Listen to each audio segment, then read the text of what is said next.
दुनिया की सबसे ऊंची मोटर योग्य सड़कों में से एक नाथू ला हिमालय की चोटियों में एक पहाड़ी दर्रा है जो सिक्किम और चीन को जोड़ता है। समुद्र तल से 14,450 फीट ऊपर भारत तिब्बत सीमा पर स्थित नाथू ला देश के सबसे महत्वपूर्ण हिमालयी दर्रों में से एक है। नाथू का मतलब है सुनने वाले कान और ला का मतलब है दर्रा। नाथू ला भारत और चीन के बीच 3 खुली व्यापारिक सीमा चौकियों में से एक है और अपनी सुरम्य सुंदरता और सुंदर वातावरण के लिए प्रसिद्ध है। यहाँ का तापमान ज्यादातर हिस्सों में कम रहता है। पुराने रेशम मार्ग पर स्थित नाथू ला दर्रा सिक्किम को चीन के तिब्बत स्वायत्त क्षेत्र से जोड़ता है। 1959 में तिब्बती विद्रोह को दबाने के बाद पीपुल्स रिपब्लिक ऑफ चाइना द्वारा इसे लगभग 4 दशकों तक सील कर दिया गया था। हालांकि जब भारत के पूर्व प्रधानमंत्री अटल बिहारी वाजपेयी ने 2003 में चीन का दौरा किया तो रणनीतिक मार्ग को खोलने के लिए बातचीत फिर से शुरू हुई। नाथू ला दर्रा 2006 में फिर से खोला गया और तब से यह एक आधिकारिक सीमा कार्मिक बैठक BPM बिंदु के रूप में कार्य करता है। नमस्कार, स्वागत है आपका हमारे चैनल पर। आज हम आपको ले चलेंगे एक अद्वितीय स्थल की ओर, जो है भारत और चीन के बीच स्थित एक प्रमुख दर्रा नाथू ला दर्रा। गंगटोक बेहद आकर्षक, खुशनुमा और बादलों से घिरा हुआ सिक्किम का राजधानी शहर गंगटोक आपको दूर क्षितिज पर माउंट कंचनजंगा का शानदार नजारा भी दिखा सकता है। पहाड़ों और बादलों में बसा यह प्राचीन हिल स्टेशन हिमालय पर्वत श्रृंखलाओं के लिए बहुत सारे ट्रेकर्स का बेस भी है। मंत्रमुग्ध कर देने वाली प्रिज्मीय सुंदरता और खूबसूरत घुमावदार पहाड़ी सड़कें केबल कार से विहंगम दृश्य से देखने पर और भी लुभावनी लगती हैं। गंगटोक को सुरक्षित रूप से देश के सबसे खूबसूरत हिल स्टेशनों में से एक कहा जा सकता है। सांस्कृतिक पहचान से लेकर शहरीकरण तक सब कुछ सही मात्रा में होने के कारण गंगटोक पूर्वोत्तर के स्वर्ग का एक जीवंत और गतिशील हिस्सा है। यहाँ से दुनिया की तीसरी सबसे ऊंची पर्वत चोटी कंचनजंगा पर्वत का अद्भुत नजारा दिखाई देता है। इसके आसपास की हर चीज की तरह गंगटोक भी प्राकृतिक सुंदरता से भरपूर है और यहाँ सोमो झील, बाण झाकरी झरना, ताशी व्यू पॉइंट और बहुत कुछ जैसे कई प्राकृतिक आकर्षण हैं। घूमने के लिए अन्य जगहों में इंचे मठ, गणेश टोक, दो ड्रुल चोटिन रमटेक मठ आदि शामिल हैं। इसके अलावा तीस्ता नदी उत्तर पूर्व भारत में व्हाइट वाटर राफ्टिंग के लिए सबसे अच्छे स्थानों में से एक है। बाबा हरभजन सिंह स्मारक मंदिर नाथुला और जेलेपला दर्रे के बीच 13,123 फीट की ऊंचाई पर और गंगटोक से लगभग 52 किलोमीटर दूर स्थित बाबा हरभजन सिंह मंदिर मुख्य रूप से इसके साथ जुड़ी विरासत के कारण एक अनूठा स्थल है। ऐसा माना जाता है कि उनकी आत्मा पूर्वी हिमालय के दुर्गम ऊंचाई वाले इलाके में हर सैनिक की रक्षा करती है। बाबा की कथा 35 साल पहले की है, जब 23वीं पंजाब रेजिमेंट के सिपाही हरभजन लापता हो गए थे। एक खोज अभियान शुरू किया गया था और उनका शरीर खोजने में सेना को 3 दिन लगे थे। ऐसा माना जाता है कि उन्होंने स्वयं सैनिकों को उस स्थान तक पहुंचाया था। सैनिकों ने उनके नाम पर एक समाधि बनाई और आज तक क्षेत्र के लोगों का मानना है कि बाबा की आत्मा यहाँ तैनात सैनिक की रक्षा करती है।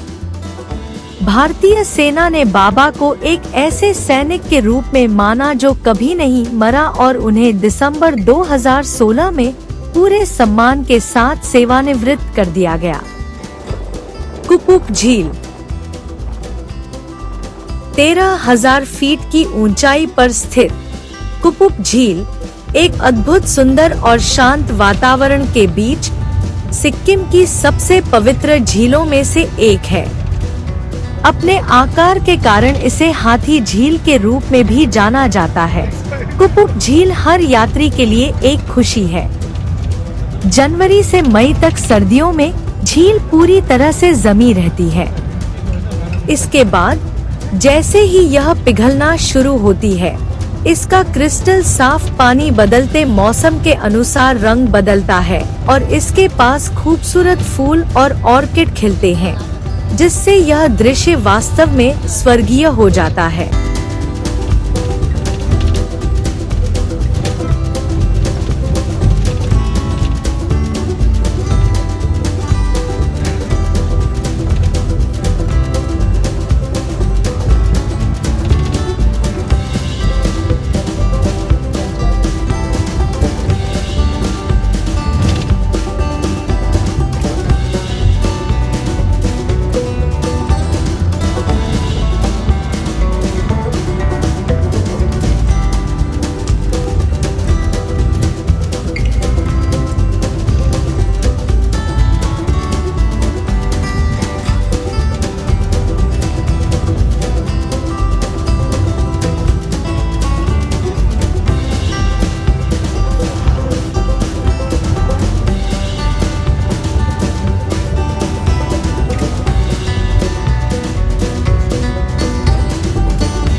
सोमगो झील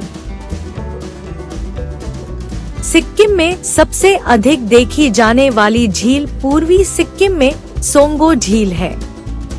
गंगटोक से 35 किलोमीटर दूर और 12,000 फीट की ऊंचाई पर स्थित अलौकिक रूप से सुंदर सोमगो झील हर आगंतुक के यात्रा कार्यक्रम में अवश्य शामिल होनी चाहिए।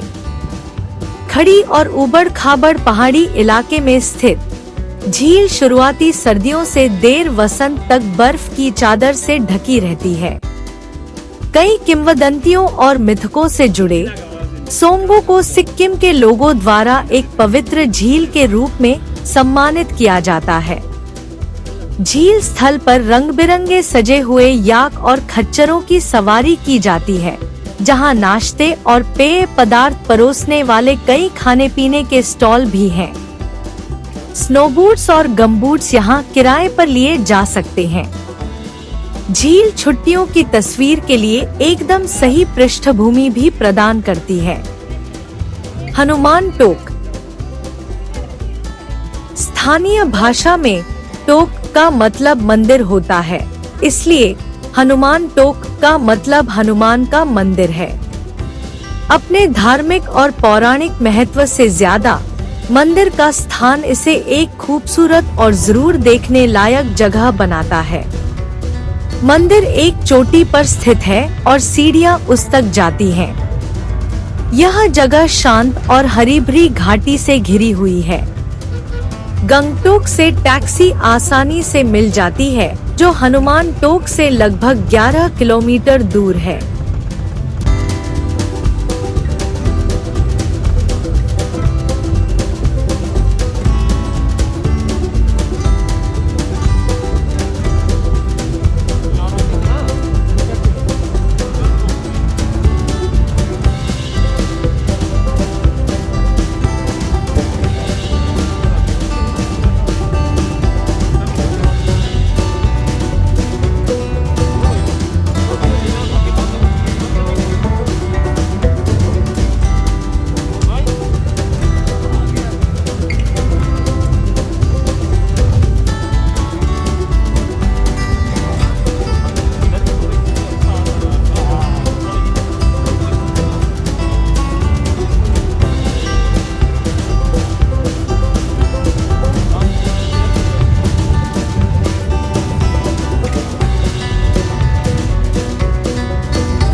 4,310 मीटर 14,140 फीट पर स्थित यह दर्रा कलिम्पोंग और गंगटोक शहरों को निचली चुंबी घाटी के गांवों और कस्बों से जोड़ता है।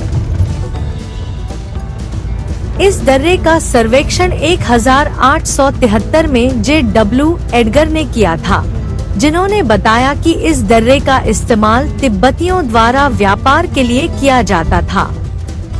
फ्रांसिस यंगहस्बैंड ने 190304 में इस दर्रे का इस्तेमाल किया था, जैसा कि 1936-37 में ल्हासा में एक राजनयिक ब्रिटिश प्रतिनिधिमंडल ने किया था और 1938-39 में अर्नस्ट शेफर ने किया था। 1950 के दशक में सिक्किम साम्राज्य में व्यापार के लिए इस दर्रे का इस्तेमाल किया जाता था। 1962 के चीन भारतीय युद्ध के बाद चीन और भारत द्वारा कूटनीतिक रूप से सील किए गए इस दर्रे ने आने वाले वर्षों में दोनों देशों के बीच झड़पें देखीं, जिसमें 1967 की झड़पें भी शामिल हैं, जिसके परिणामस्वरूप दोनों पक्षों में मौतें हुईं।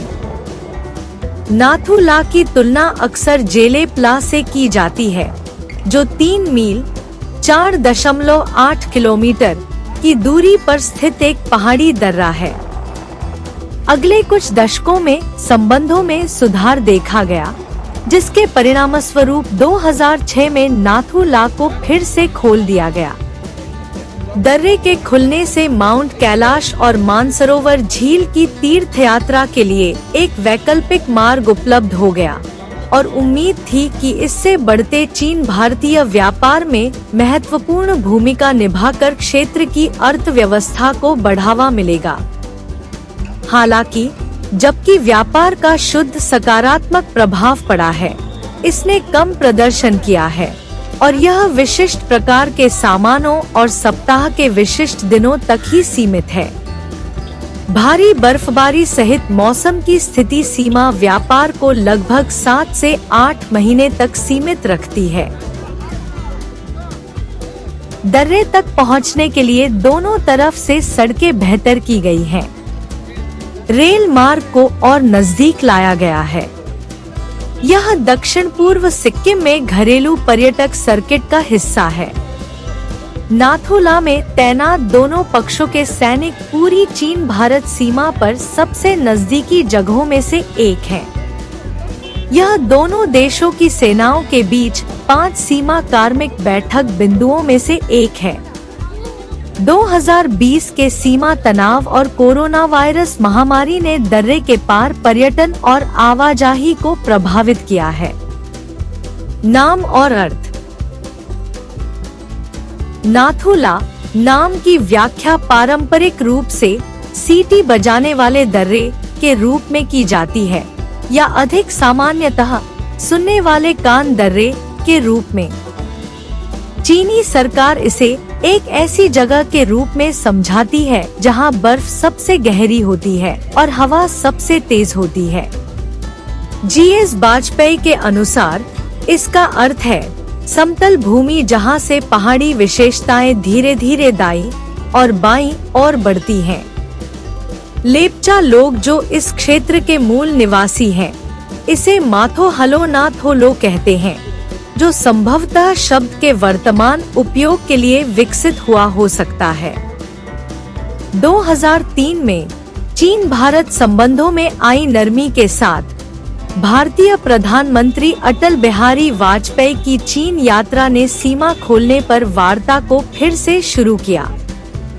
2003 में हस्ताक्षरित सीमा समझौते, दिसंबर 1991 में हस्ताक्षरित सीमा व्यापार की बहाली पर ज्ञापन और जुलाई 1992 में हस्ताक्षरित सीमा व्यापार के लिए प्रवेश और निकास प्रक्रियाओं पर प्रोटोकॉल के अनुसरण में थे।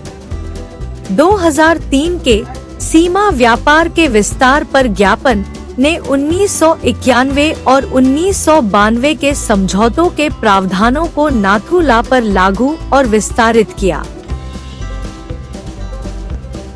अगस्त 2003 में सिक्किम के मुख्यमंत्री पवन चामलिंग ने सीमा पर एक PLA सैनिक से हाथ मिलाया और अपनी कलाई घड़ी देकर इसका पालन किया।